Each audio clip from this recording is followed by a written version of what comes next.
హల్లెలూయా. ఇది నా వాక్యము. యోమ్ దెబిరీం 28వ తారీఖు 6వ నెల 2025వ సంవత్సరం. మన దేవుడు ఇస్తున్న చక్కటి మాట. అపోస్తలుడైన పౌలు కొరింథీయులకు రాసిన 2వ పత్రిక 6వ అధ్యాయము 10వ వచనం. ఏమీ లేని వారమైనట్లుండి సమస్తమును కలిగిన వారము. ఏమీ లేదు అనుకుంటారట, తెర చూస్తే సమస్తమును కలిగిన వాళ్ళం అంట. ఎవరు వాళ్ళు? దేవుని నమ్ముకున్న బిడ్డలు. వాళ్ళని చూసేసరికి వీళ్ళకి ఏవి లేవు అన్నట్టు ఉంటారు. లోన ఏముంటాయి? సమస్తము కలిగిన వాళ్ళం. సమస్తమును దేవుని యందే ఉన్నాయి.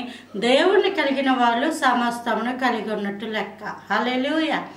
ఆయా సమయానికి ఏమేం కావాలో క్రీస్తు మహదైశ్వర్యమును బట్టి దేవుడు ఉచితముగా ఇచ్చేవాడు. ఒకవేళ ధనాన్ని పెట్టి కొనుక్కోవలసిన సందర్భం వస్తే ధనమును కూడా అనుగ్రహించేవాడు. సమస్తమును కలిగి ఉన్నవాళ్ళం మనం. సమస్తమును కలిగి ఉన్నాం. దేవుని కృప, దేవుని కృప, దేవుని కృప. పైకి ఎలా ఉంటారట?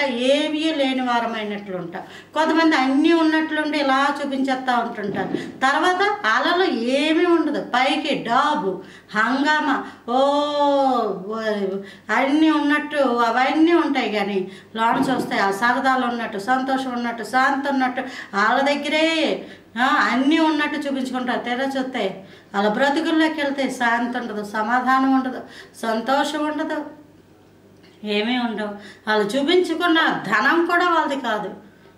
అయితే దేవుని నమ్ముకున్న బిడ్డలకి ఏమీ లేనట్టు ఉంటారు. కానీ దేవుడు సర్వ సమృద్ధి ఇస్తాడు. సమస్తమును కలిగిన వాళ్ళు ఎవరు అంటే పరిశుద్ధ గ్రంథాన్ని చేత పట్టుకొని దాని ప్రకారము జీవించేవారు.